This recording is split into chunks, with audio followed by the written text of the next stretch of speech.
ബഹുമാനപ്പെട്ട ജോസഫ് അച്ഛൻ്റെ പ്രവർത്തനങ്ങളെക്കുറിച്ച് അച്ഛൻ ഒരു ധ്യാനത്തിൽ പറയുകയുണ്ടായി, കടൽ തീരത്തും മറ്റും പ്രവർത്തിക്കുന്ന സാഹചര്യങ്ങൾ.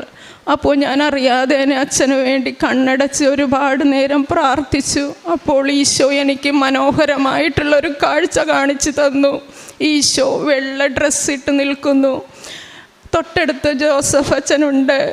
ഈശോ അച്ഛൻ്റെ തോളത്ത് കൈയിട്ട് ചിരിച്ചുകൊണ്ട് നിൽക്കുന്നതായിട്ടുള്ളൊരു കാഴ്ചയാണ് എനിക്ക് കാണാൻ കഴിഞ്ഞത്. അച്ഛൻ വളരെ വിനീതനായി തല താഴ്ത്തി ചിരിച്ചുകൊണ്ട് രണ്ട് കൈയും താഴ്ത്തിയിട്ട് നിൽക്കുന്നതായി, ഒരു സുഹൃത്തിനോടെന്ന പോലെയോ ഒരു മകനെ എന്ന പോലെയോ ഒക്കെ അച്ഛനെ ചേർത്ത് തോളത്ത് കൈയിട്ട് പിടിച്ചിരിക്കുന്നതായിട്ടുള്ള കാഴ്ചയാണ് ഞാൻ കണ്ടത്. ഞാനത് കണ്ട് അന്നൊരുപാട് കരഞ്ഞു.